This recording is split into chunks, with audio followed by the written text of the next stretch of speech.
Puisque Gérard est là, nous allons pouvoir reprendre.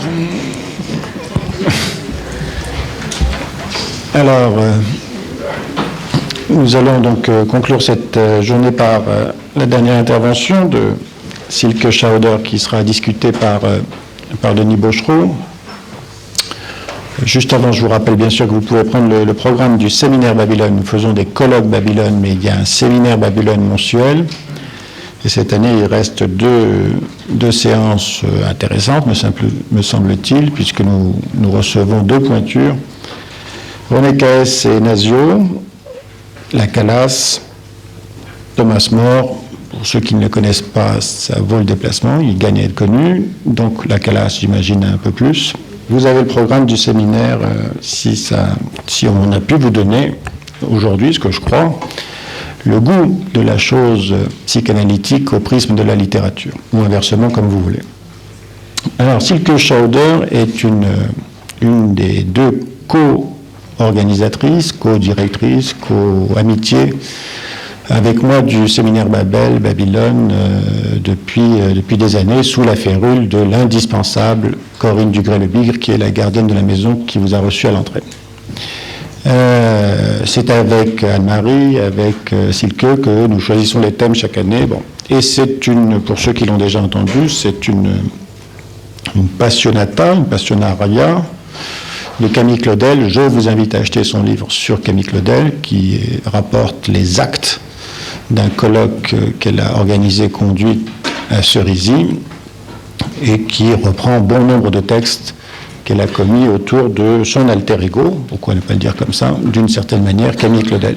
Même chose sur Michel-Ange, même chose sur beaucoup d'autres auteurs, mais je cite ce Camille Claudel. Elle est psychologue clinicienne, je vous invite, pour les psychologues qui sont parmi vous, et les autres aussi, à acheter son livre chez Duno, ses livres chez Duno, Pratiquer la psychologie clinique chez l'enfant, l'adolescent, l'adulte, le sujet âgé, en 2 volumes chez Duno. Elle est par ailleurs, bien sûr, maître de conférence HDR à Paris 8. C'est un petit... Et responsable pédagogique du DESU Art Thérapie. Du DESU Art Thérapie, c'est le truc... Toujours à Paris 8. Voilà, toujours à Paris 8.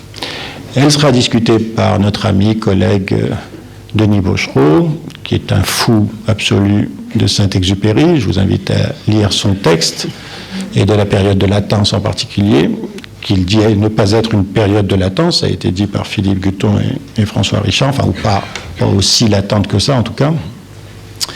Denis est un remarquable collègue, psychiatre, qui travaille avec nous ici à l'Institut Mutualiste Montsouris et ailleurs, mais je n'arrive jamais à me souvenir où il travaille ailleurs. Denis donc discutera, Silke, sur l'icône postmoderne peut-être de l'adolescence, Michael Jackson. C'est à vous. Merci Maurice.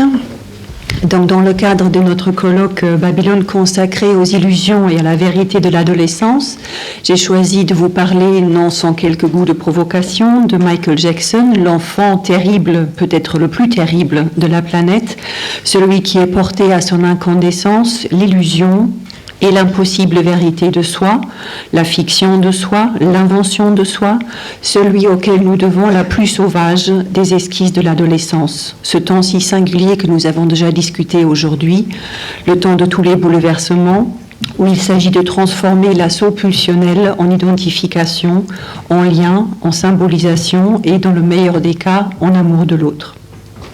Danseur de la grâce d'un Nijinsky, d'un Babilé, d'un Fred Astaire, King of Pop, dont la disparition brutale le 25 juin 2009 a déclenché un deuil planétaire sans précédent, homme sali par 2 procès pour abus sexuels sur enfants, artiste hors pair à la personnalité trouble, tour à tour appelé Peter Pan, Jacko the Waco ou Bambi, Michael Jackson fut un des êtres les plus fascinants, les plus effrayants de la planète. Ses clips musicaux subliment un corps aux prouesses chorégraphiques et vocales stupéfiantes. Ses opérations de chirurgie esthétique, compulsivement répétées, l'ont transformé d'abord en un être à la beauté numérique, puis en un mutant sorti tout droit de quelque science-fiction macabre. Dysmorphophobie ou aliénation au dictat de la beauté du moment, body art ou rupture psychotique, effacement grandiose de toute origine, de toute filiation. Comment lire la fascination que cet artiste exerce auprès d'un public tour à tour en extase ou horrifié? Pour en savoir un peu plus, nous allons regarder ensemble, en commencement de ma présentation de cet après-midi, son plus fameux clip Thriller, qui, à mon sens, offre une métaphore très parlante de la transformation à l'adolescence, marquée ici de l'impossible accès à la génitalité et de l'horreur à quitter son corps d'enfant prépubère, à devenir un sujet désirant, d'être contraint à se sexuer. Jackson y campe un adolescent amoureux qui, sous des assauts pulsionnels non psychisés, inintégrables, se métamorphose en une sorte de loup-garou vorace, parti pour arracher à sa partenaire sidérée non des cris de jouissance, mais des cris d'horreur. Pulsion de vie, pulsion de mort, s'offriront une danse fascinante, de plus en plus disloquée, désintriquée, doublée encore d'un jeu subtil sur les cadres narratifs et leur mise en abîme.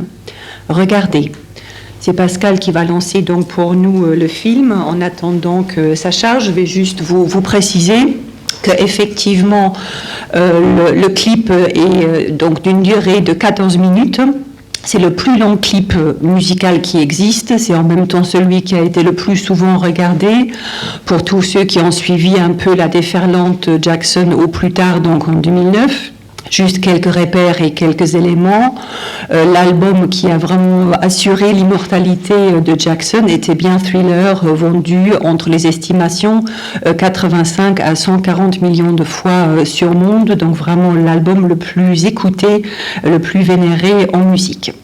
Donc on va regarder ensemble les clips.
We're out of gas.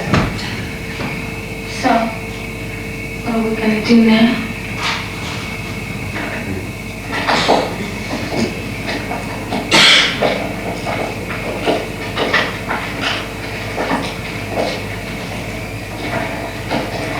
I'm sorry I didn't believe you.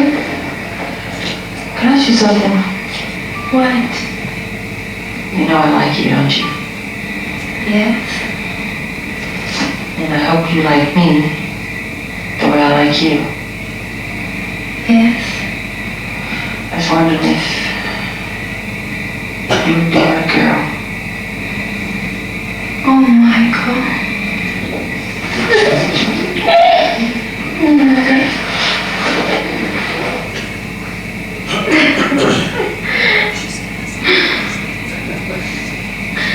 It's beautiful.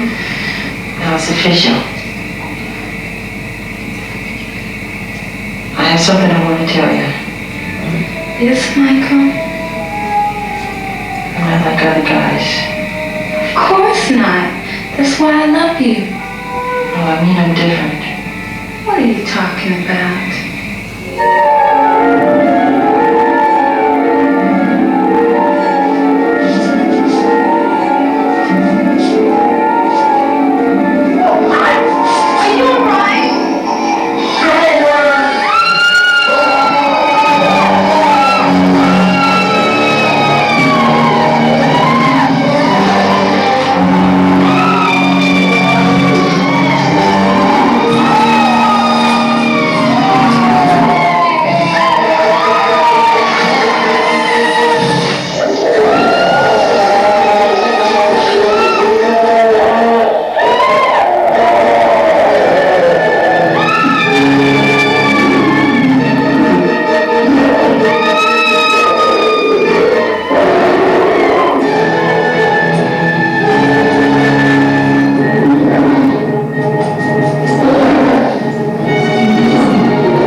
like it. What? Scrawled in blood. What's it say? See you next Wednesday.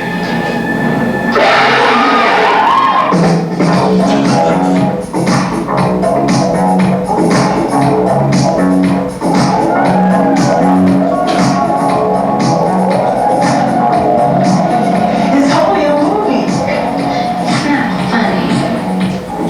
You're scared, weren't you? I wasn't that scared.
Alors, je l'avais dit tout à l'heure en introduction, effectivement, le clip joue sur des nombreuses mises en abîme, en fait, du récit, qu'on va essayer un peu de déplier ensemble, puisque vous avez vu qu'il y a tout un ensemble de déplacements de cadres, où Michael Jackson joue constamment et subtilement sur le contexte, le sens de ce qui est perçu, un rêve dans un rêve, un film dans un film, un souvenir, les différents modes de la perception, s'éclairent, s'interpénètrent, se contredisent, et s'annulent mutuellement.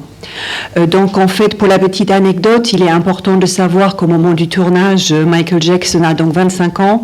Il vient de subir sa première rhinoplastie. On le voit qu'au niveau du profil, il n'a plus tout à fait le même nez, et en même temps, il reste encore plus proche en fait de son image enfant que de ce qu'il adviendra de lui plus tard à la trentaine.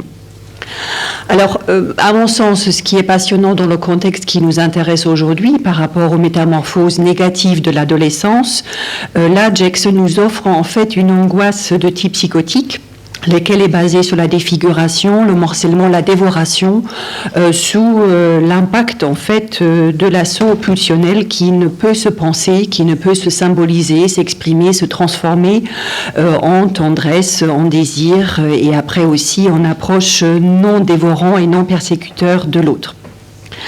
Alors, on le voit que ces demandes de chirurgie esthétique après Thriller va en fait croître de manière exponentielle, où on a le sentiment qu'il cherche à anéantir toujours plus toute ressemblance d'abord familiale, puis individuelle et enfin humaine.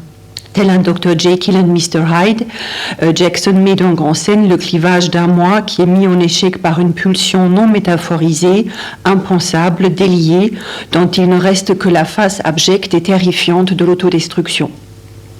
Ce qui est très intéressant pour tous ceux qui sont cinéphiles, parallèlement donc à ce clip, Michael Jackson, qui avait un sens des affaires tout à fait incomparable, a fait tourner donc le making of de Thriller, qui dure donc 50 minutes, où on peut regarder le tournage du film. C'est-à-dire, on est de nouveau dans un emboîtement des cadres narratifs, et où il y a un moment de bascule qui est tout à fait fascinant, quand les techniciens maquilleurs retirent à Jackson l'empreinte qu'ils viennent de prendre de son visage pour préparer par la suite donc son masque.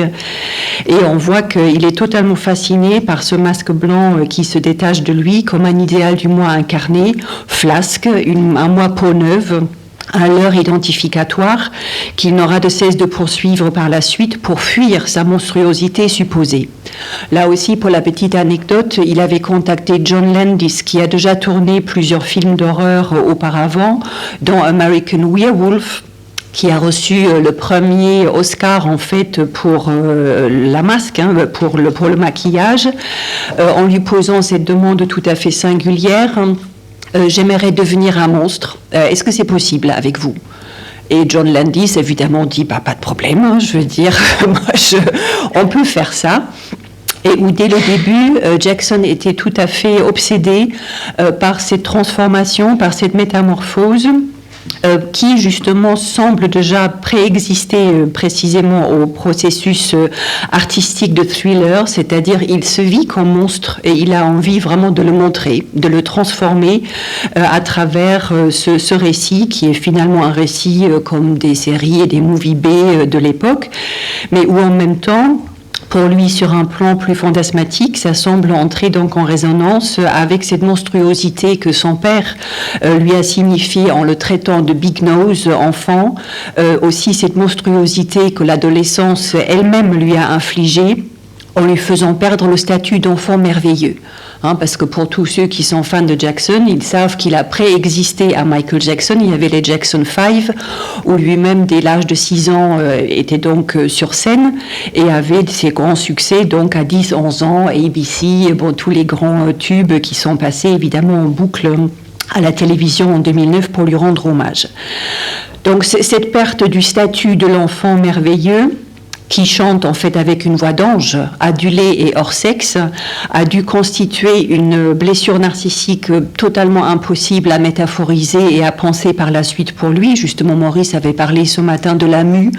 Pour Jackson, ça a été évidemment un drame, parce que pour un chanteur qui avait déjà une carrière de plus de 10 ans de chant derrière lui, avant d'arriver donc à l'adolescence et de commencer la mue, il y avait déjà une sorte de destitution de cette place idéale d'enfant angélique qui chantait, et où on peut pareillement voir sur YouTube une séquence assez exceptionnelle quand il est encore tout jeune, il a à peine 10 ans, et un journaliste lui pose la question: mais qu'est-ce que tu vas faire dans 2-3 ans ? Justement anticipant sur ce fameux temps de mue qui va le faire donc quitter son art actuel. Et là, il le regarde avec des grands yeux et dit: comment ça, qu'est-ce que je vais faire dans 2-3 ans ? Il dit: oui, mais tu sais, ta voix va changer, ça va plus être pareil. Et il le regarde, il comprend absolument pas la question, il dit: mais je vais continuer à chanter. Donc c'est impossible pour lui de perdre là aussi cet objet idéal de la musique qu'il va transformer effectivement par la suite, mais il lui restera toujours une sorte de nostalgie qu'il utilisera même artistiquement par rapport à cet enfant parfait, merveilleux, hors sexe justement, prépubère, dont sa propre démarche artistique. Là aussi, pour ceux qui connaissent bien Michael Jackson, vous pouvez voir dans le clip de Pepsi une sorte d'autocitation où il se rencontre lui-même en faisant le moonwalk, justement en marchant en arrière, où il rentre dans une sorte de double jeûne avec lui-même. Et après aussi dans la chanson I'll Be There, où systématiquement il a en toile de fond sa propre image enfant qui chante pour et avec lui, où on voit que cet enfant a constitué une sorte de double imaginaire pour lui, une sorte d'alter ego déplacé et déphasé dans le temps, qu'il n'a eu de cesse de poursuivre par la suite, et qui est peut-être aussi une explication, certainement pas une excuse, mais une explication par rapport au penchant pédophile, sans être pénal pour autant, par rapport aux jeunes garçons par la suite. En tout cas, il y a donc cette fameuse monstruosité qui est au cœur de Thriller. J'espère que tout le monde a eu très peur tout à l'heure et qu'en même temps vous êtes sûr et certain que ce n'était qu'un film. On l'avait bien entendu de la bouche même de Michael. Mais on a bien vu que autour de quoi tourne en fait Thriller, c'est la perte insuturable et l'impossible accès à l'angoisse de castration, puisque finalement on peut se demander si chez lui cette impossible génitalité aboutit in fine à une solution perverse qui, face à la béance inopérable, offre une brillance narcissique de rempart. Parce que vous l'avez vu que c'est un danseur absolument extraordinaire, mais ce n'est pas un danseur érotique. C'est ça qui est troublant, il est pris dans une sorte d'autosensualité, autosensorialité, mais on ne lui croit pas 3 secondes qu'il est en train de séduire au larré, qui rigole un peu, mais c'est totalement fin et fictif. Où de nouveau, il est important de savoir que dans les préparatifs de Thriller, John Landis, donc le metteur en scène, avait passé une très mauvaise journée quand il a découvert que Audaré, pour arrondir ses fins de mois, avait posé dans un centerfold de Playboy qui allait mettre quand même en péril le tournage du film dans une Amérique toujours aussi pudibonde. Et il va donc voir Michael Jackson et dit: ah là là, c'est absolument grave, figure-toi qu'elle a posé dans Playboy. Et Michael Jackson ne savait même pas ce que c'était. Il avait dit: mais je vois pas où est le problème. Non, on va tourner avec elle. Et où on voit que c'est littéralement pas son monde. Alors, pour rentrer un peu plus dans le détail, à la fois cinématographique et puis aussi clinique adolescente qui nous préoccupe aujourd'hui, je vais donc reprendre un petit peu les séquences clés de Thriller avec vous. Donc, on voit qu'au début, tout va bien. Il y a une jeune femme et un jeune homme qui traversent, suite à une panne d'essence, une forêt à pied. Mais pour tous les cinéphiles parmi vous, vous savez que les pannes d'essence, généralement, ça préfigure pas bonne chose. Pourquoi ? Parce que déjà, le cadrage de la première scène nous identifie, nous les spectateurs, à un monstre tapi au fond de la forêt, guettant l'approche de la voiture. La panne d'essence, elle marque bien une rupture avec le monde civilisé, ordonné, réglé. Donc la panne d'essence est vraiment un grand classique au cinéma pour signifier une confrontation subite avec la nature et ses innombrables dangers, qui sont essentiellement, vous l'aurez tous compris, d'ordre pulsionnel. Et la jeune fille, justement, lui pose la question « What are we going to do now ?» Qu'est-ce qu'on va faire maintenant que la voiture marche plus? Grand point d'interrogation. Alors, le jeune homme déclare sa flamme à la jeune fille, donc jusque-là, c'est adorable, c'est du Walt Disney, parce qu'on est dans les contrées parfaitement inoffensifs du prégénital. Tout le monde est gentil, tout le monde est beau, les deux portent des chaussettes aussi blanches que sont leurs intentions, et donc c'est un véritable conte de fées. On est dans une sorte de Neverland où justement on ne s'encombre pas avec la différence des sexes ni des générations et où on ne sait pas grand-chose du réel de la mort et encore moins de la pulsion. Mais, sous l'effet de la pleine lune, le jeune homme doit bien faire un aveu. Il dit qu'il n'est pas pareil que les autres garçons. La jeune fille, ça la fait rire. Il dit, bah oui, bien sûr, t'es pas pareil, c'est pour ça que je t'adore, que je t'aime. Et lui dit, non, non, je suis différent. Et donc après a lieu cette fameuse séquence de transformation qui, d'une certaine façon, constitue un accéléré de la crise adolescence, parce que vous voyez que les poils sortent de partout, ça pousse de partout. Et on a vraiment ce sentiment qu'il y a la crise adolescence vraiment présentifiée dans ce vécu de monstruosité tel que ça a été pour Jackson. Ce qui est intéressant pour tous ceux qui s'intéressent à l'ambivalence objectale, vous l'avez vu peut-être qu'au moment où il devient monstrueux, il hurle quand même à sa bien-aimée « Sauve-toi !» go away, pour qu'il puisse pas la bouffer justement, il a qu'à courir, et ça reste quand même une marque de tendresse tout à fait notable. Mais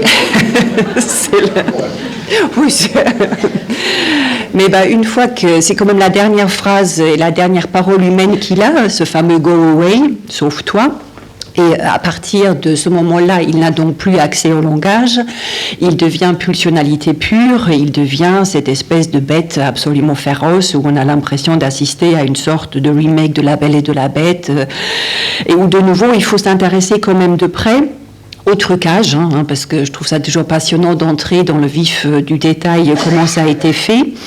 Il faut savoir que ça a été un travail extrêmement minutieux, très très contraignant, auquel Michael Jackson s'est soumis de bonne grâce, c'est-à-dire c'est des heures et des heures de maquillage, des heures et des heures de prise d'empreintes, où initialement Landis a voulu épargner à sa star tous ces contraintes-là, en proposant de faire les scènes par rapport à un morphing sur ordinateur qui à l'époque évidemment existait déjà.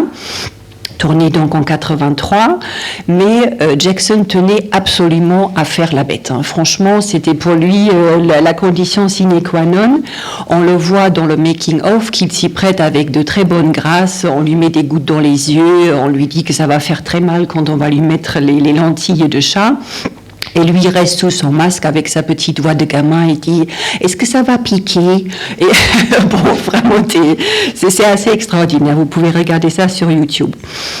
Mais au niveau donc de la construction, il faut bien savoir que il y a eu donc Jackson en dessous du masque, il y a eu son propre masque qui est par-dessus, et entre les deux, donc entre la peau et le masque, les différents truqueurs qui ont donc glissé des petites pochettes remplies d'eau qu'ils actionnent derrière lui en appuyant sur des poires.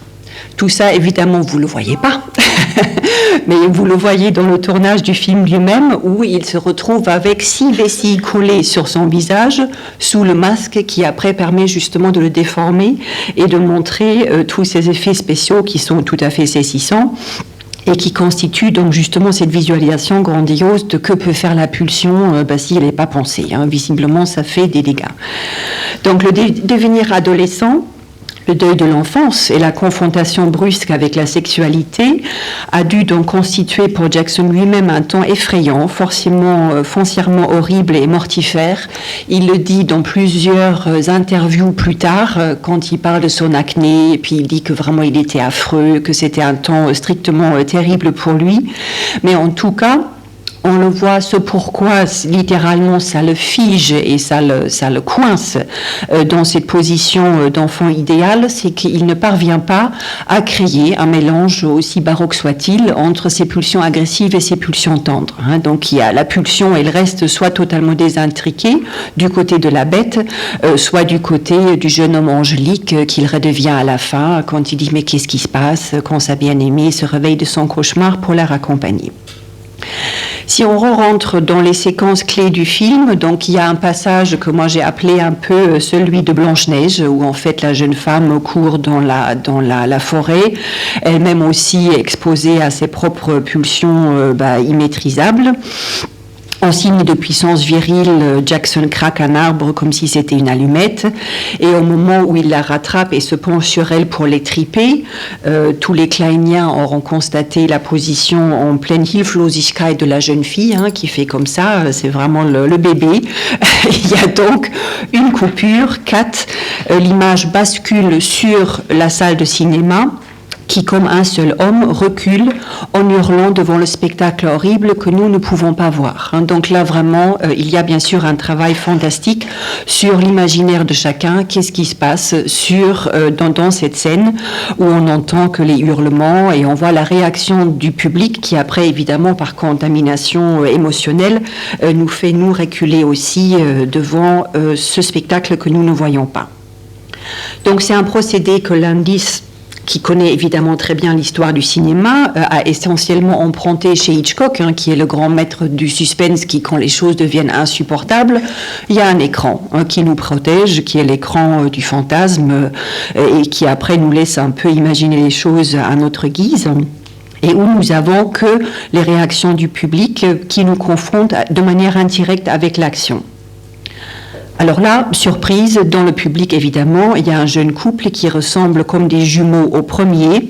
Donc c'est la première mise en abîme, la première entrée en fait dans le miroir identificatoire et narcissique qui a lieu, où vous voyez Jackson lui-même en personne qui est en train de mâcher compulsivement son popcorn, comme tout cinéphile qui se respecte, et la jeune femme à côté de lui qui lui demande « Est-ce qu'on ne peut pas sortir d'ici ? Je ne peux pas regarder ça ?» Et lui... qui ravale à grand renfort de popcorn toute angoisse de dévoration primitive. Elle quitte la salle, je ne peux pas regarder ça. Alors, une fois dehors, de nouveau, il y a tout un jeu de cadre dans le cadre. C'est la déventure du cinéma qui nous indique qu'il s'y joue Thriller. Donc, il se trouve qu'évidemment, c'est aussi le nom de la chanson de Jackson.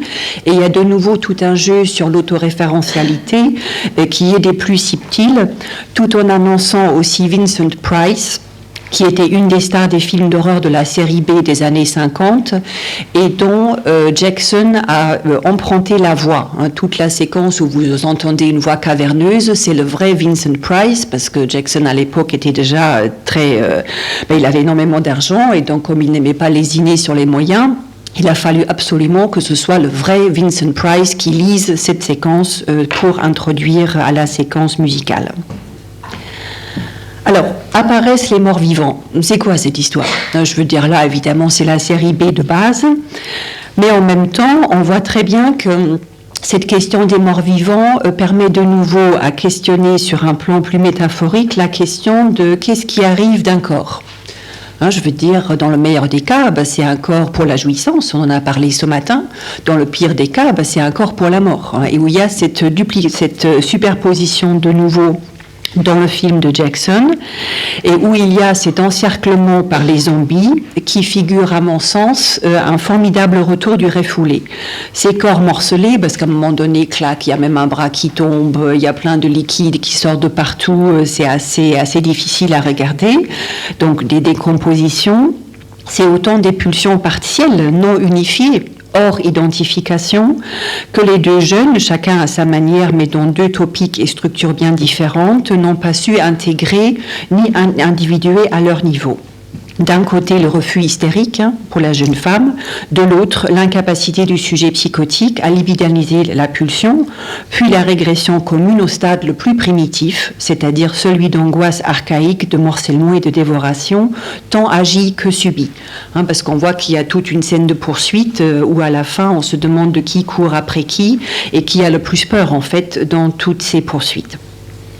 Quand la jeune femme donc se refuge dans la maison de la prairie, peut-être, je ne sais pas comment l'appeler, cette petite maison abandonnée, on voit que évidemment c'est un remake des Trois Petits Cochons. Je vais dire tous ceux qui connaissent bien les contes de fées. vous voyez que les trois petits cochons, au départ, il y a donc la maison qu'on souffle de paille, celle de bois et celle de briques. Ça joue sur l'aménagement défensif. Je veux dire, il y a la psychose, c'est à la limite la névrose, face au traumatisme dévastateur de la pulsion loup, qui là, de nouveau, est présentifié dans la séquence où Michael, le monstre, fait donc partie commune ou chasse commune pour en venir à bout de cette demoiselle. Alors, c'est très angoissant. Et évidemment, la maison, c'est qu'une métaphore du corps. Je veux dire, ça, c'est une banalité de le dire. Mais on voit très bien à quel point la rencontre avec l'autre est pensée sur le mode d'une effraction absolument traumatique. La pénétration, elle ne peut pas être pensée, métaphorisée comme un plaisir, mais au contraire comme une déflagration absolue, une atteinte absolument terrible par rapport à un narcissisme plus que brinque-ballant. Alors, au moment où Michael le monstre se penche donc sur la jeune fille qui hurle à la mort comme sa sœur jumelle dans le film, au début du film, elle se réveille donc en sursaut. On le voit très bien à quel point le rêve protège donc le rêveur ou la rêveuse pour lui signifier que ce n'était qu'un cauchemar. Encore un film dans le film, et avec son sourire le plus beau et le plus innocent, Michael le gentil, on repère bien le clivage entre les deux, se propose de la raccompagner chez elle. Il l'enlace tendrement, et avant que nous puissions fantasmer enfin sur un happy end avec des scènes un peu moins primitives, il se retourne vers nous, ses complices, en brisant ce qu'on appelle donc le quatrième mur, c'est-à-dire habituellement c'est strictement interdit qu'un acteur signifie au public qu'il est un acteur et qu'il entre en fait en contact direct avec la caméra en s'adressant à elle. Mais là donc il brise ce fameux quatrième mur, ses yeux sont jaunes comme les yeux d'un loup-garou.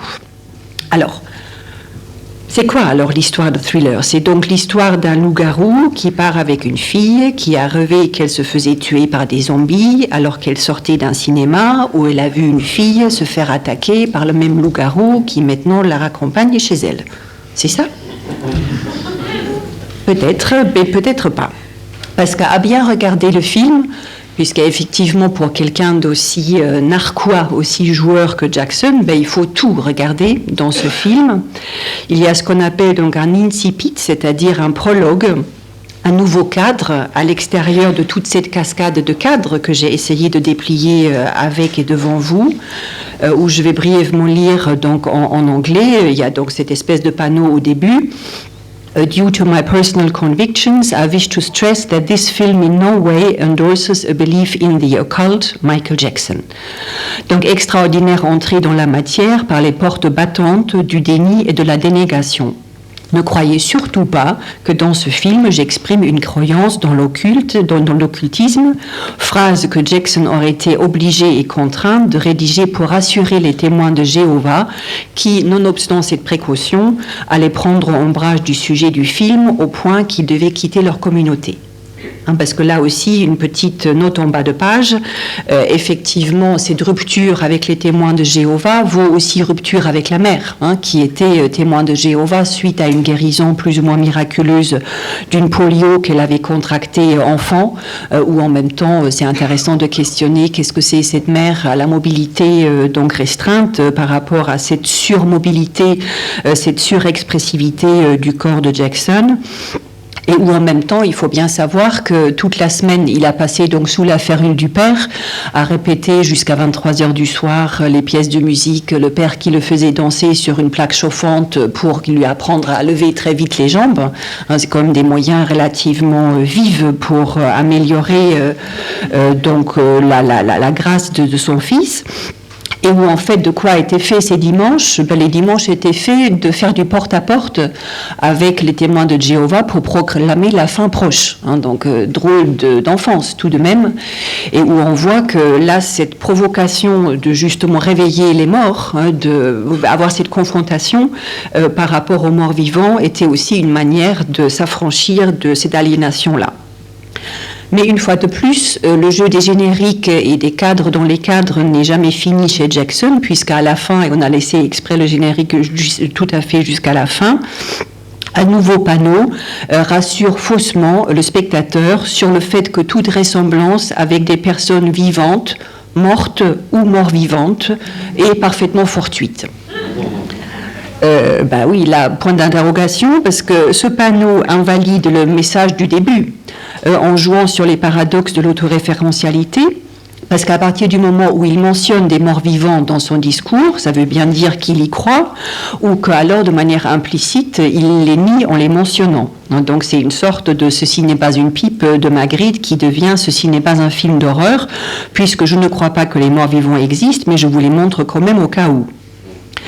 Donc, sauf que on se croit donc enfin arrivé à bon port, on se dit ouf, ils m'ont rien fait à moi, tous ces êtres absolument abjects du film, mais à bien y regarder encore, il y a de nouveau un jeu de cache-cache et de nouveau un jeu de tromperie et de croyances faussées. Quand on observe le dernier cadre auquel on accède, c'est-à-dire un cadre à l'extérieur du cadre visuel, qui redéfinit une nouvelle fois et le sens et la perception du film. Cette fois-ci, ce n'est pas une information écrite, mais une information auditive. Tout à fait au début du film, pour ceux qui ont des oreilles très aiguisées, vous avez entendu des halètements masculins, audible dans le noir le plus complet dans lequel débute le film, qui joue encore sur l'ambiguïté, sur la confusion possible entre une course-poursuite et la respiration s'accélérant lors de l'acte sexuel. Après tout, Thriller, c'est quand même un film d'amour. En tout cas, c'est un film exceptionnel sur l'adolescence. Si on met juste un petit mot sur la musique, parce que je ne veux pas être trop long pour qu'on puisse encore discuter ensemble, il faut bien voir que la créativité dont fait preuve Jackson est vraiment une créativité typiquement adolescente, c'est-à-dire il fait feu de tout bois, puisque quand on analyse un peu de plus près sa musique, elle est essentiellement basée sur le collage, le mixage. Il fait se brasser des styles et genres musicaux très différents, la folk, la soul, le gospel, le funk, le rap, la pop, la world music, le rhythm and blues, le metal, le hard rock et j'en passe. C'est-à-dire tout fait corps dans son approche de la musique.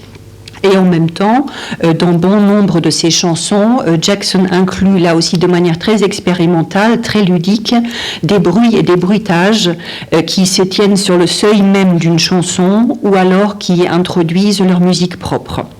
Ainsi, par exemple pour le début de Smooth Criminal, il utilise ses propres battements de cœur pour donner la mesure et pour indiquer en fait le rythme d'un de ses plus grands tubes. D'autres injections et interjections partent également du corps et de ses tréfonds sonores. Des bruits hors musique se voient injectés, incorporés, plus qu'ils ne sont intégrés dans son art. C'est-à-dire des cris, des gémissements, des soupirs, des claquements de langue, onomatopées divers, des respirations bruyantes comme celle au début de Thriller, son fameux vocal hiccup, c'est-à-dire le hoquet vocal qui apparaît aussi dans Thriller, qui a été amplement commenté par les critiques réputés très difficiles donc, du Rolling Stone Magazine, les ou qu'il emprunte à son grand modèle Diana Ross, les oui-hi, les a, les ou, autant de signatures, autant de tags auditifs, autant de tentatives adolescentes pour décloisonner et redéfinir le chant du chant, pour pousser toujours plus loin les limites de sa voix et de ce que chanter, de ce qu'un corps peut donner. Chuchotement et cris d'amour ponctuent In the Closet, sa chanson la plus sulfureuse, et dans le clip le juxtapose plus qu'il ne le lie à une Naomi Campbell volcanique, allaitement dont Beat It, éructation dont Bad. Pour Jackson, il s'agit in fine, comme dans le duende du flamenco, d'être littéralement traversé par le chant, non pour chanter, mais pour être chanté. Dans le documentaire Living with Michael Jackson, l'artiste décrit finement ce sentiment d'incarner, de devenir la musique à un moment donné dans ses concerts, qui chaque fois lui font perdre entre 4 à 5 litres d'eau quand même. En termes de dépenses énergétiques, c'est assez remarquable. Donc, il dit que quand il est sur scène, il entre dans une sorte de béatitude cosmique qu'il éprouve tel un derviche en transe, l'extase du mouvement, le faisant donc accéder à un sentiment proprement océanique, à une complétude narcissique, à la fusion avec le tout-un, ou, pour le dire avec les mots de Claude Lévi-Strauss, qui l'a rejoint récemment parmi les étoiles, je cite, « La joie musicale, c'est celle de l'âme invitée, pour une fois, à se reconnaître dans le corps. » Un mot sur la chorégraphie. Vous l'avez vu, c'est évidemment la séquence la plus connue. On l'a revue et revue 1000 fois, donc aussi en 2009. Jackson, qui est un danseur hors pair, il pratique toujours la danse en ligne. C'est-à-dire, il est incapable de danser avec quelqu'un. Je veux dire, quand il y a des clips où il est censé danser avec quelqu'un, la Naomi Campbell, on a beau lui ramener les plus belles femmes du monde, il n'y arrive pas. Je veux dire, c'est très étrange. Il danse toujours tout seul. Et finalement, ce qu'on appelle donc cette danse en ligne relègue les autres danseurs au rang de figurants, d'ombre, de clones de lui-même. C'est-à-dire, il répète toujours exactement les mêmes mouvements que lui. Et donc, ils sont donc pas du tout individualisés, ils sont interchangeables, utilisés pour diffracter et refléter à l'infini les mouvements du danseur principal. Et justement, les danseurs qui ont été sélectionnés pour le show This Is It, qui finalement n'a pas eu lieu tragiquement compte tenu de la mort de Jackson, s'entendaient dire au moment donc des auditions pour être sélectionnés par Keith Ortega, donc le directeur artistique de Jackson, « You are all extensions of Michael Jackson ». Vous êtes tous des extensions de Michael Jackson. Prolongement, pseudopode, rhizome d'un narcissisme aussi démesuré que dévasté. Un mot sur le corps de Jackson, corps fascinant, corps adolescent, quand on le voit là dans le film, il a 25 ans, on ne dirait pas, je veux dire, on dirait qu'il en a 14-15, et justement l'indice avait eu aussi cette phrase extraordinaire en disant qu'il lui donnait un âge mental de 11 ans, il avait dit avec cette formule que seul un metteur en scène peut trouver, « He was emotionally stuck ». C'est-à-dire, il était englué, collé émotionnellement à ce stade-là. Je veux dire, il a jamais grandi de cette façon-là. On voit donc que ce corps adolescent va se refuser par des moyens de plus en plus brutaux, de plus en plus violents, au fait d'entrer dans l'âge adulte et où effectivement la pratique compulsive de la chirurgie esthétique va lui être d'un grand secours par rapport à une sorte de programme esthétique qui ne dit pas son nom, parce que chaque fois il y a une espèce de prétexte pour se faire opérer. Une fois c'est parce que lors du tournage du clip de Pepsi on lui a brûlé la tête, une fois c'est parce qu'il est tombé. Bref, il a toujours un bon alibi pour passer sous le scalpel, mais où on voit très bien que petit à petit, dans cette espèce d'addiction qu'il développe vis-à-vis de son visage dans lequel il ne peut pas se reconnaître et qui doit constamment être soumis à une transformation pour en fait être arraché au temps, pour être arraché aussi à l'espace aussi bien familial que subjectif. On voit qu'il s'y joue en fait le drame ou plutôt la tragédie de la subjectivation de Michael Jackson lui-même. Et pour savoir un peu plus de quoi retournent ces tragédies, il va falloir parler de son papa et de sa maman quand même. Je veux dire, on n'y coupe pas. Donc par rapport à la mère de Jackson, je l'avais déjà dit tout à l'heure, donc témoin de Jéhovah, mère à la fécondité inépuisable puisqu'elle a eu donc 10 grossesses en 20 ans.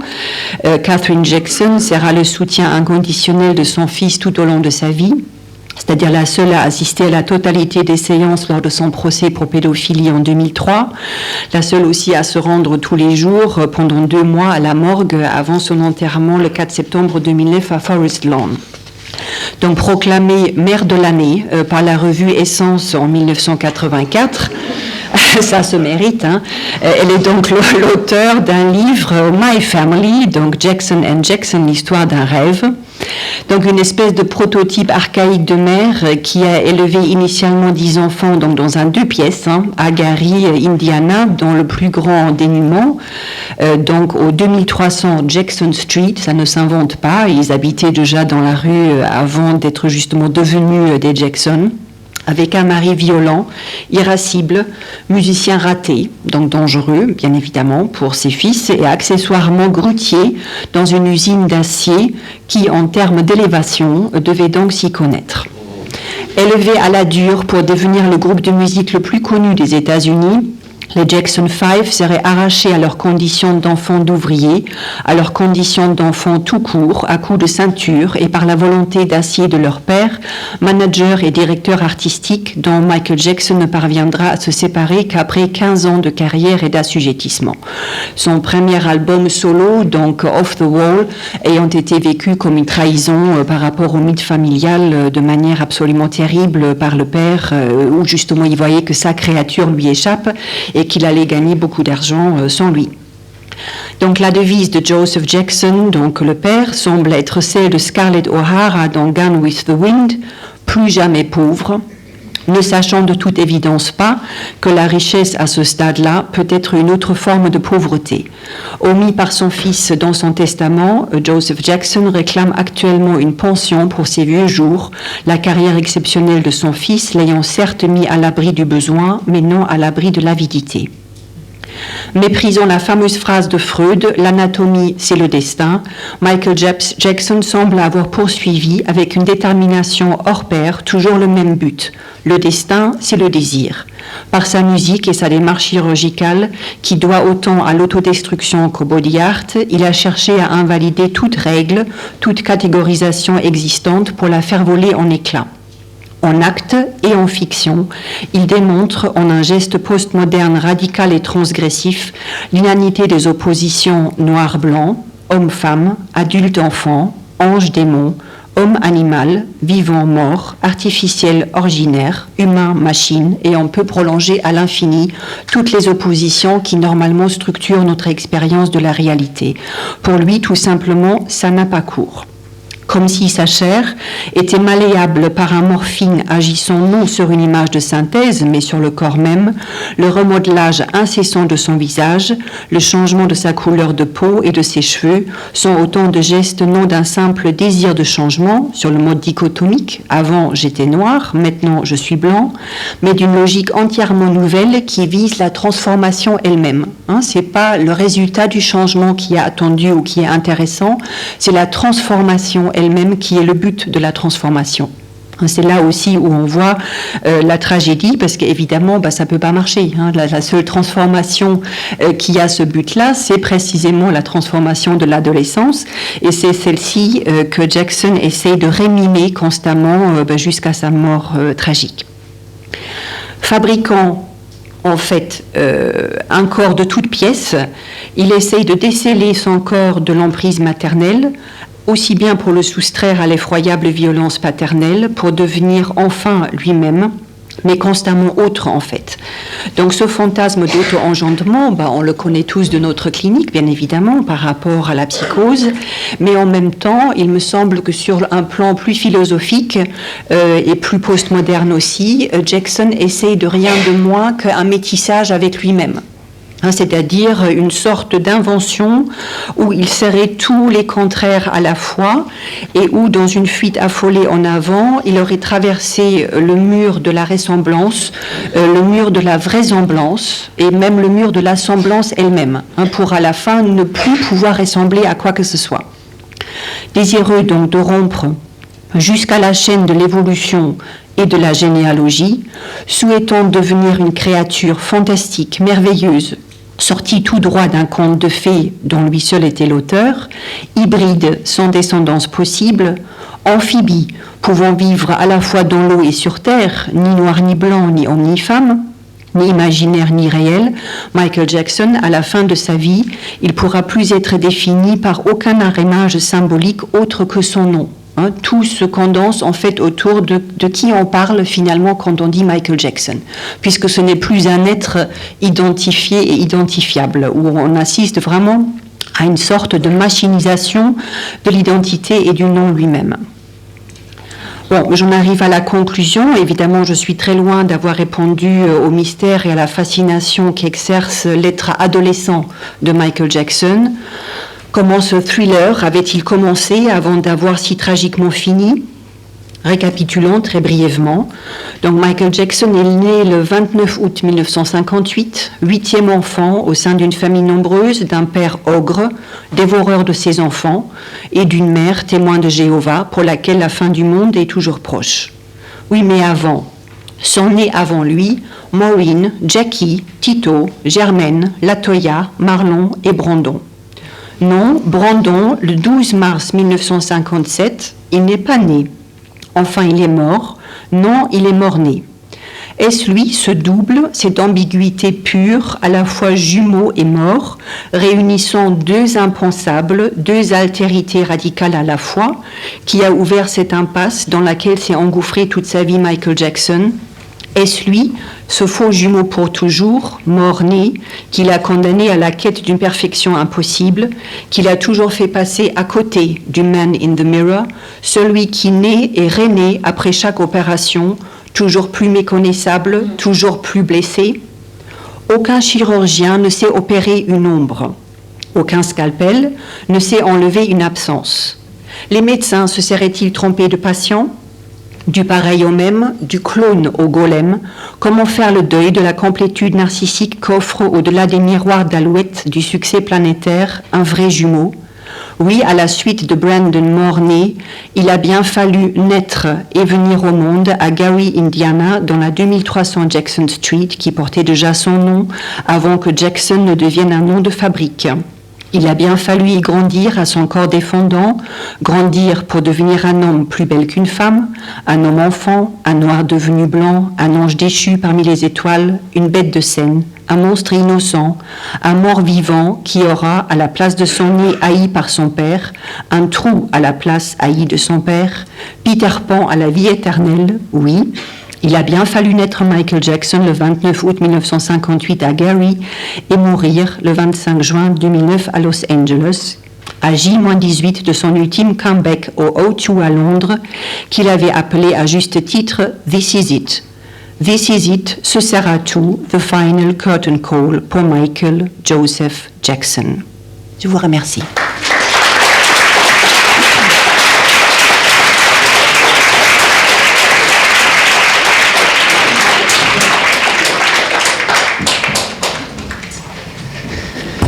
Oui, alors, on va continuer. J'espère que vous avez encore une disponibilité parce que la journée a été très très dense. Alors, j'ai intitulé ce dont je vais vous parler quelques commentaires sous l'angle des héritages laissés par ce que j'appellerais plutôt qu'un adolescent, peut-être un post-adolescent infini. Alors, je commencerai par plusieurs citations des deux très connus, excusez-moi pour ceux qui les ont souvent entendus, une de Charles Baudelaire, un autre poète inoubliable, donc qui disait « Le génie, c'est l'enfance retrouvée à volonté ». L'important étant sûrement la question de la volonté et de pouvoir la retrouver. La deuxième, qui est une phrase que Philippe Jamet aimait citer de Cervantes, ça c'est pour les hispanophones, « Garde toujours dans la main de l'enfant que tu as été ». L'idée de la continuité. Une troisième citation beaucoup plus longue, puisque grâce à Silke, ça a permis d'associer dans de multiples directions, et entre autres autour de la danse. Donc une citation d'un certain Walter Otto à partir du tableau d'Henri Matisse, qui s'appelle La danse, de 1910. La danse. Elle n'enseigne rien, elle ne discute de rien. Elle avance majestueusement et par cette allure majestueuse, elle met en lumière le fondement de toute chose. Ce n'est ni la volonté ni la puissance, ni l'angoisse ni la peine, rien de tout ce qui veut s'imposer à l'existence, mais ce qui est éternellement maître de soi et divin. La danse est la vérité de ce qui est, mais de la façon la plus immédiate, la vérité de ce qui vit. Alors, à la fois, je trouvais en écoutant cette queue qu'il peut y avoir un côté léger et sautillant quand on parle de Michael Jackson. En même temps, je trouve qu'il y a un côté réellement, tragique. Il y a quelque chose de profondément angoissant quand on y pense. Même si, grâce à tous ces effets comme ça, entre autres cinématographiques, tout ça finalement est bien déguisé. Mais c'est quand même, c'est un effet de révélation avec du recul assez préoccupant. Alors, bien sûr, je voulais commencer en remerciant, en félicitant Silke Schauder. Je pensais que ça mériterait quasiment, parce que j'espère que vous pourrez relire à tête reposée son écrit, ça mériterait presque une standing ovation. Non, c'est très fouillé, et je suppose en plus qu'elle pourra le développer tout à l'heure. Donc, qui à chaque intervention nous enrichit et nous instruit brillamment, qui nous régale d'une certaine façon, qui nous comble à chaque rencontre. Alors, qu'est-ce qui serait possible d'ajouter et de discuter ? Et alors, je vais, comme j'ai l'habitude, malheureusement, être un peu discourtois, c'est-à-dire faire du hors-sujet, plutôt que de commenter son magnifique exposé. En tant que pédopsychiatre, petit clin d'œil à Maurice, pour vivre heureux, vivons cachés, par rapport à mes autres appartenances. Au risque donc de sembler discourtois, il ne me paraît pas possible de résister en premier lieu à l'envie de poursuivre cette journée si dense par un complément d'information, je pourrais même dire un complément d'enquête, agrémenté sans doute d'un excès de données chiffrées, surtout à cette heure tardive, mais qui me semble un complément essentiel pour qui souhaite mieux connaître et rêve de décrypter le fabuleux destin du fils de Joseph, du fils de Jacques, qui s'est envolé, donc, comme on l'a dit, un peu après le cap de la cinquantaine, sachant que Saint-Exupéry avait tenu jusqu'à 44 ans, lui a tenu jusqu'à 50. Contre toute attente, Michael fut en effet père, une fois, 2 fois, 3 fois père, officiellement. Avant cela, il est fort probable qu'il se rapprocha précocement, diversement du sexe dit faible ou dit opposé. Doutant de la fiabilité de toute source concernant ce sujet délicat, parce que vous pouvez regarder bien sûr sur Internet, vous trouverez quantité de rumeurs, je n'en évoquerai ici qu'un épisode bien connu du grand public, donc des choses précoces. À 17 ans, donc après Diana Ross, qui était sa marraine musicale, qui avait 14 ans de plus que lui, qui était considérée un peu comme son premier amour, c'est Tatum O'Neill, la fille de l'autre, qui avait alors 12 ans, dont Michael se serait épris. Leur relation serait restée, dit-on, platonique, comme celle que 10 ans plus tard, il aurait nouée, ou il a noué avec Brooke Shields, qui, là aussi, grâce à Wikipédia, maintenant je sais que Brooke Shields a fait une grave dépression du postpartum, dont elle a extrait un livre. Alors, entre autres. C'est donc en mai 1994, à 36 ans, ce matin, j'ai appris que le Christ avait vécu jusqu'à 36 ans. Pour moi, j'en étais resté à 33. Maurice a dit 36. Sa langue a peut-être fourché, mais...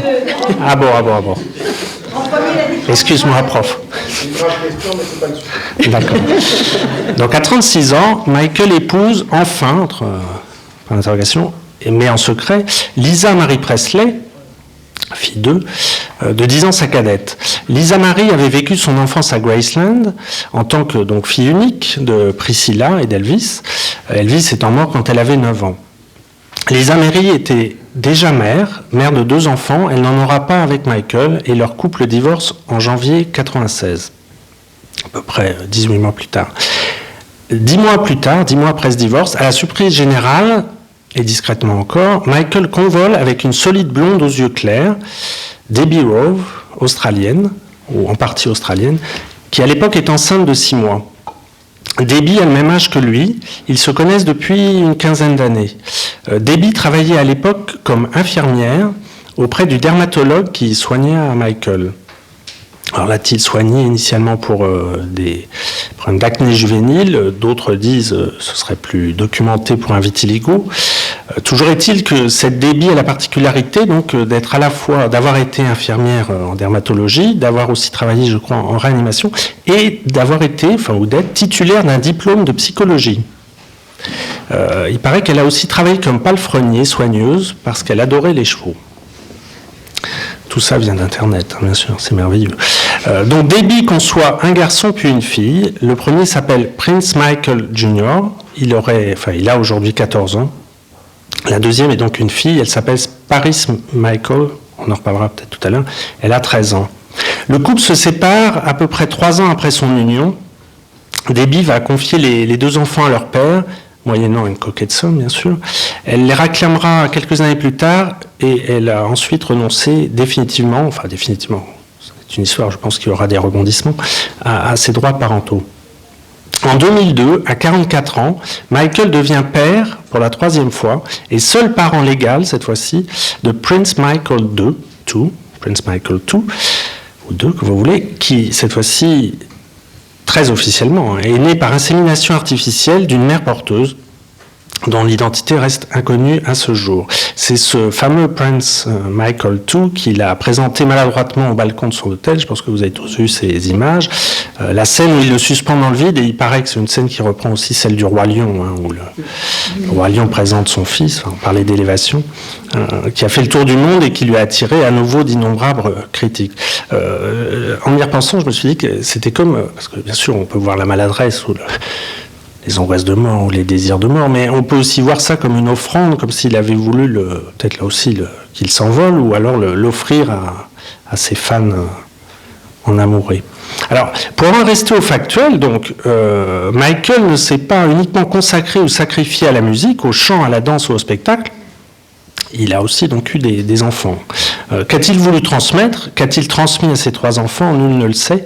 Souhaitons-leur et espérons qu'ils vivent une existence moins tourmentée, moins désastrée, pour faire un néologisme, que la sienne. Cette remarque se fondant sur un espoir qu'on a toujours dans notre métier, bien qu'il soit souvent déçu, que ce qui a été douloureusement traversé et élaboré par une génération, quelles que soient les formes et les voies apparentes d'expression ou d'élaboration, bénéficie aux suivantes. Sans trop de naïveté, sans illusion, sans croire qu'un sujet ou un par-lettre, comme disait Lacan, puisse s'exempter du propre travail psychosomatique d'élaboration ou de son propre surmontement, franchissement d'un certain nombre de seuils, d'épreuves et de conflits départementaux. Mais donc le destin de ces 3 enfants sera quand même intéressant à connaître. Alors en second lieu, toujours pour m'écarter encore plus de l'exposé de Silke, quelque chose qu'elle a dit, mais qui, je crois, mérite vraiment de le pointer et de le souligner. J'attirerai donc l'attention sur l'inscription phénoménale de la comète Jackson dans le paysage du dernier quart de siècle, du XXe siècle, sur son impact planétaire assez colossal. Un peu comme si on avait vécu la réincarnation de Mozart, ou, si vous n'appréciez pas les crimes de lèse-majesté, parce que certains diraient, oui, enfin Alain Finkielkraut, par exemple, je pense, n'aimerait pas trop qu'on mélange les torchons et les serviettes. On pourrait penser aussi qu'on a assisté à la réincarnation de Farinelli, le fameux Castrat, là, on avait tiré un beau film, qui profiterait désormais d'un périmètre de déambulation illimité et d'un formidable tam-tam médiatique. Mais je dirais que Michael fait partie de ceux qui nous ont aidés à franchir l'an 2000. Alors, il a, parce que ceux qui me connaissent savent que j'aime bien voir les choses en élargissant. Certains parlaient d'espace psychique élargi pour la famille, mais je pense qu'on peut être plus ambitieux, on peut aller plus large encore. Je dirais que Joe Jackson, Joe et son fils, directement, parce que c'est vrai qu'il y a quelque chose d'une sorte comme ça, comme on l'a dit, d'emboîtement de poupée russe, Michael étant l'émanation des fantasmes mégalomaniaques de Joe. Donc, il a construit cette sorte de mondialisation des corps et des esprits, dans laquelle nous sommes, qui a un côté aussi troublant, aussi dérangeant, et moi je dirais aussi, malheureusement, c'est ça que je disais tout à l'heure comme étant un peu tragique, si bouleversant pour nos appareils psychiques. Alors, je suis peut-être très projectif en disant ça, mais qui me semble très fondé sur la routine, pour ne pas dire sur l'immuable. Et je dirais que nos appareils sont peut-être plus soucieux de conserver et de se préserver, plutôt que d'explorer et de se transformer. Alors Michael, donc, il a joué un rôle considérable, inestimable, dans ce que je verrais comme une sorte de processus étrange de synchronisation et d'interpénétration des humains. Qui a été propagé et amplifié par Internet. Il y a eu ces images que vous avez peut-être vues, là, un peu comme Jailhouse Rock, réactualisées de ces détenus à Manille, je crois, aux Philippines, voilà, qui dansaient ensemble. Et alors, par association d'idées, on pourrait penser à ce qui se passe aussi en Corée du Nord, enfin tous ces défilés comme ça avec des clones ou dans la guerre des étoiles. Alors, évidemment, le fait de voir les gens tous étant en synchronisation absolue, c'est moyennement rassurant, mais voilà, comme s'il, encore une fois, il faisait partie des synchronisateurs, donc il contribue aussi à une interpénétration comme ça des humains. Alors il a participé, et c'est là où je suis entièrement d'accord avec ce qu'a dit Silke, à une sorte d'expansion du melting pot, il a contribué à cette utopie du partage, et alors là, je me tourne à nouveau vers Maurice et je m'en excuse, c'était un dérapage christique, du mot qui va arriver et qui sans doute l'irrite beaucoup. Il a peut-être veillé à une sorte de réconciliation universaliste, que malheureusement on peut voir aussi comme un écran de fumée, comme une vase du prix, parce qu'on a beaucoup insisté sur ce côté comme ça, vrai-faux, ou comme une bulle de savon. Alors certains l'ont vu, et des gens sérieux, comme une sorte de précurseur à l'élection de Barack Obama.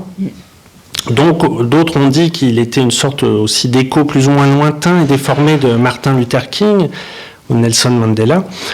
Pour les gens de notre génération, on a quand même tous à l'esprit les grandes chorales, la chorale de We Are the World, la chorale métissée avec Stevie Wonder,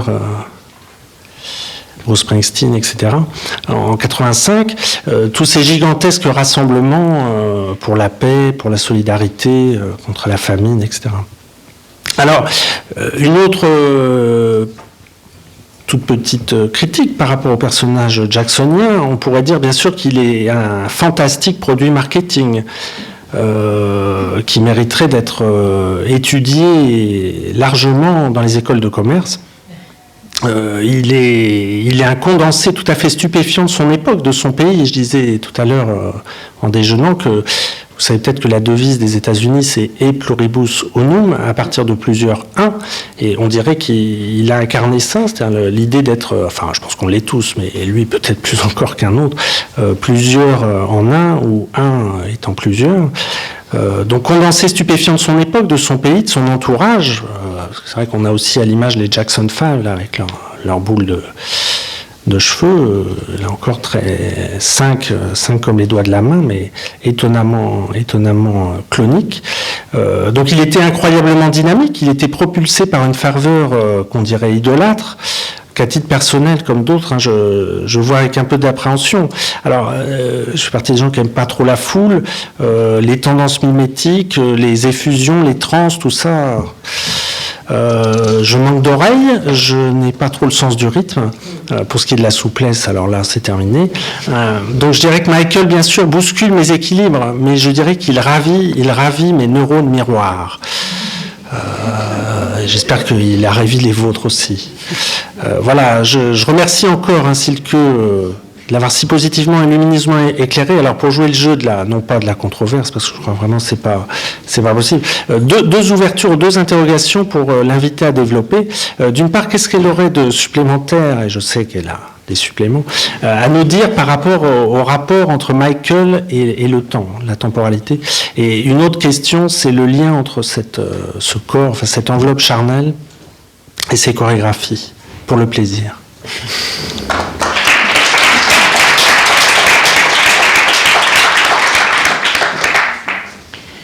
Oui, merci de justement cette discussion qui à la fois se décale et en même temps éclaire avec beaucoup de bonheur ce phénomène Michael. Je trouve que précisément tu as choisi des axes que je trouve passionnants pour qu'on voit davantage la complexité de sa subjectivation, la complexité vraiment de cet être au monde qu'il a posé comme artiste. Pour revenir très brièvement sur les deux questions que tu posais à la fin, c'est vrai que le rapport au temps, comme tout grand mélancolique qui se respecte, bien évidemment, c'est un rapport totalement de biais. Je vais répondre un peu par une anecdote.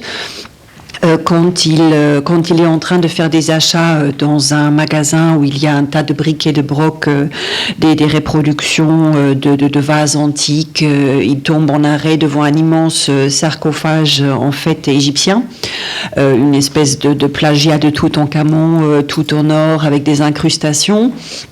Et la personne qui l'accompagne dit qui a cette malheureuse question, est-ce que tu voudras être enterré dans un sarcophage comme ça? Donc personne ne manquait pas d'humour, essayant justement de faire une espèce de faux compliment à Michael Jackson, qu'en termes de stature, en termes d'importance historique, il méritait un enterrement de pharaon. Et en fait, justement, la réponse nous renseigne sur son rapport au temps.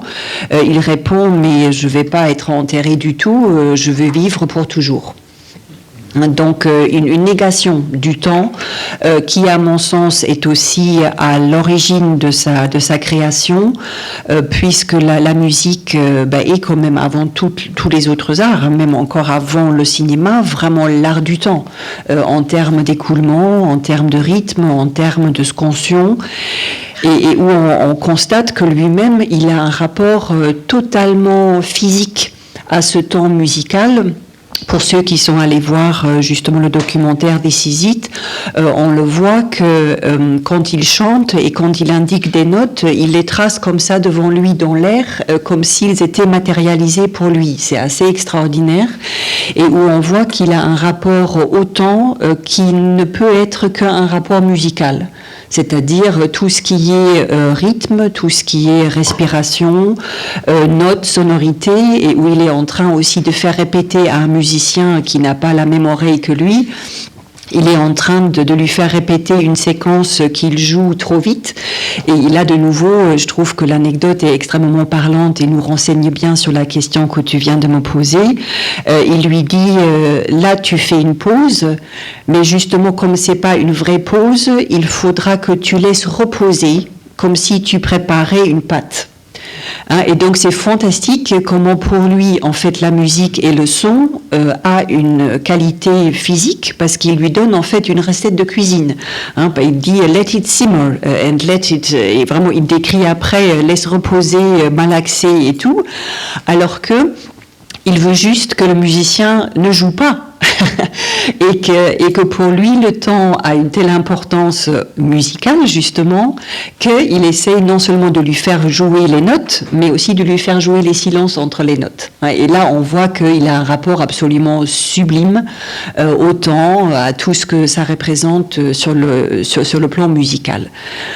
Après, au niveau du corps, dans la danse, là aussi, il y a un paradoxe pour moi où j'aurais un peu besoin de vos lumières à vous tous, parce qu'à la fois, le corps de Jackson est une sorte de plein.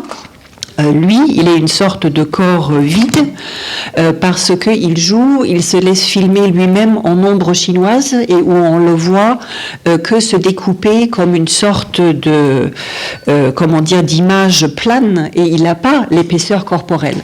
Donc je crois qu'il y a quelque chose de très étrange qui se passe dans l'art de Jackson. Parce qu'à la fois, bien évidemment, c'est des prouesses physiques extraordinaires que tout danseur professionnel reconnaît, même les danseurs de l'opéra, parce que j'en ai discuté avec certains pour dire alors, qu'est-ce que vous pensez de Michael Jackson? Donc même des grands danseurs d'opéra trouvent ça absolument exceptionnel ce qu'il arrive à faire.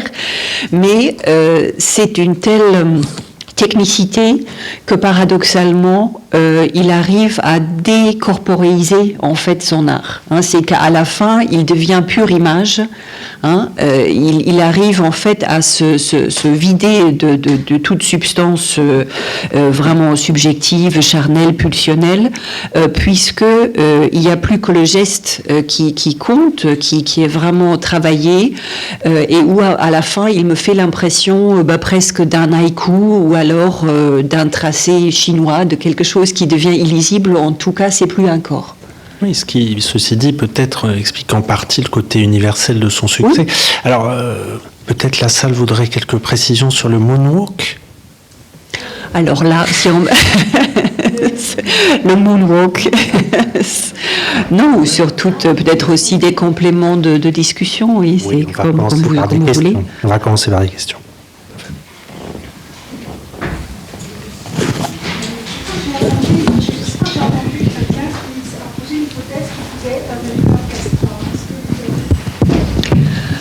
À mon sens, il n'avait pas besoin de ça. Non, parce que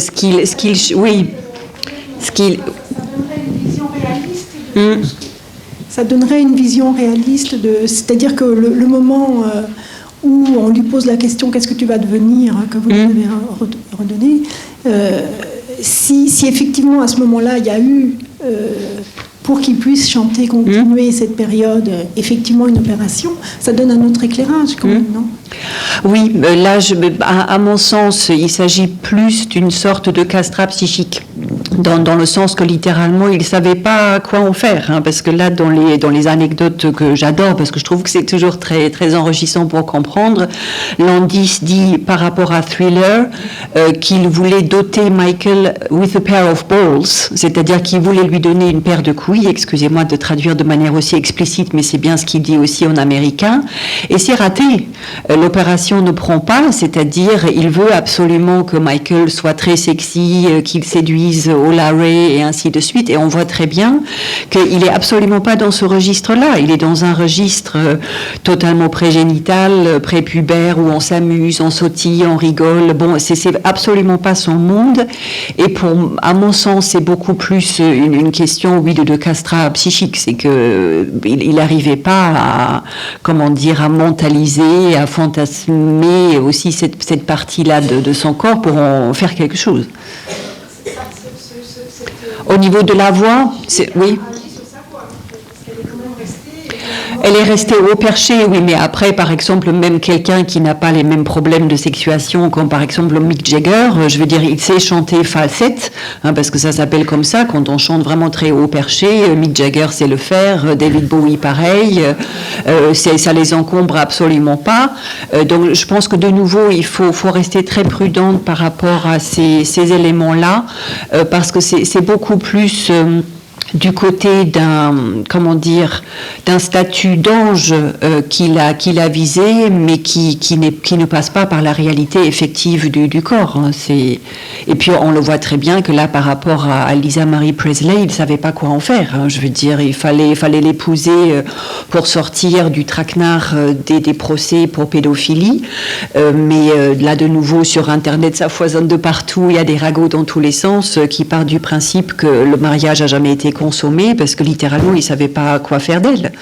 Hein, c'était lui, Bambi, Peter Pan. Peter Pan, il n'a pas de vie sexuelle. Ciel. Pour continuer, parce qu'il y a à la fois du réel et du fantasme, là je regarde, c'est un certain Branchereau, je n'ai rien à voir avec lui, qui serait professeur de médecine à Marseille, qui va sortir un livre, oui, sur l'hypothèse organique du castrat. Mais sinon, parmi les rumeurs, parce qu'on est entre nous, oui, vous n'ébruiterez pas, il en est une, donc il laissera entendre que ce serait le dermatologue qui serait le sperme fécondant de l'infirmière. Voilà. Oui. Enfin, pour dire de la même façon, vous savez que c'est le docteur Murray qui serait le responsable de la fin tragique de Michael. Ce qui est sûr, c'est qu'on va dire qu'il est veillé merveilleusement sur son intégrité somatique. Oui.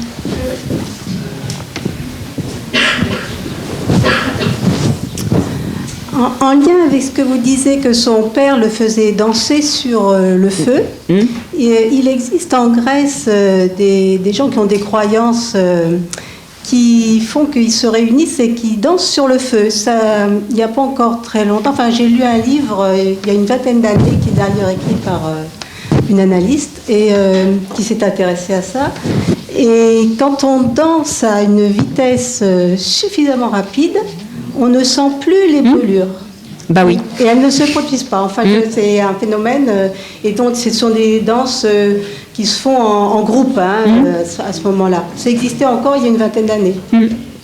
Je ne sais plus les références. J'ai le livre à la maison, mais je ne sais plus les références. D'accord, merci. Enfin, ça pourrait expliquer quand même effectivement une sorte de dissociation de la personnalité. Hein. C'est-à-dire, il ressent, enfin, parce que ce qu'on a décrit, ça peut s'appeler du clivage. Oui, non, mais des états comme ça de dépersonnalisation ou de scission du moi. Alors, est-ce que ça avait commencé quand son père le faisait comme ça, faire le derviche sur, peut-être, hein, sur les plaques chauffantes, on ne sait pas. Oui.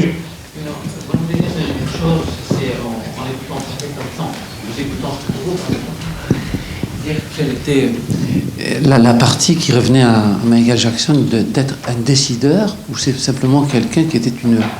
Parce que quand on écoute parler les uns et les autres, les journalistes, tout ce qu'on a pu écrire sur lui, on se demande qu'est-ce qui reste de lui et qu'est-ce qu'il a pu effectivement dire et décider. Quand on parle de sa musique, tout ça, est-ce que c'est lui qui décidait tout ça, ou est-ce que finalement c'est quelqu'un, parce qu'il avait effectivement cette capacité à se mouvoir, à se désarticuler, et ainsi de suite, mais quel est le Est-ce que c'est une marionnette quelque part? Y a-t-il un pilote dans l'avion? Oui. Oui, voilà, absolument, c'est ce que... Merci. C'est la question que je voulais poser un petit peu. Oui, allez. Bah oui, enfin je suppose que C'est oui. débile, hein, mais c'était... Enfin, c'est l'éternelle question. On part du postulat que oui. Oui. Mais il est autant ce qu'il nous a montré que ce que lui supposait être. Je suppose qu'il... Enfin, je ne crois pas qu'il ait fait une psychanalyse, à la différence de Marilyn Monroe, mais je ne sais pas si Marilyn Monroe avait un insight plus développé que Michael Jackson. Vous voyez ce que je veux dire? C'est encore autre chose. Comme Denis Bochereau est dur avec Marilyn, il faut que je me lève. Je vous invite donc à acheter le Michel Schneider, bien sûr, qu'a évoqué Alejandro, et à acheter Fragment. Et crois-moi, je vais te l'offrir, il y a de l'insight. Il y a du corps. C'est une... Bon. Ne prenez pas au pied de la lettre. Non. À titre personnel, je dis, parce que je suis... On va être obligé de conclure, c'est pour ça que je me suis levé, bien sûr. C'est dommage, parce qu'on aurait tellement de choses encore à discuter, vu l'intensité, le talent des orateurs. On vous remercie, Philippe Guton et moi-même, la revue Adolescence et Babylone. On vous invite à vous abonner à la revue Adolescence, très excellente revue, puisqu'elle nous publie par ailleurs. Et puis à venir au séminaire Babylone, où vous avez le programme. On vous remercie de vous être déplacés. À bientôt. Merci à tout le monde.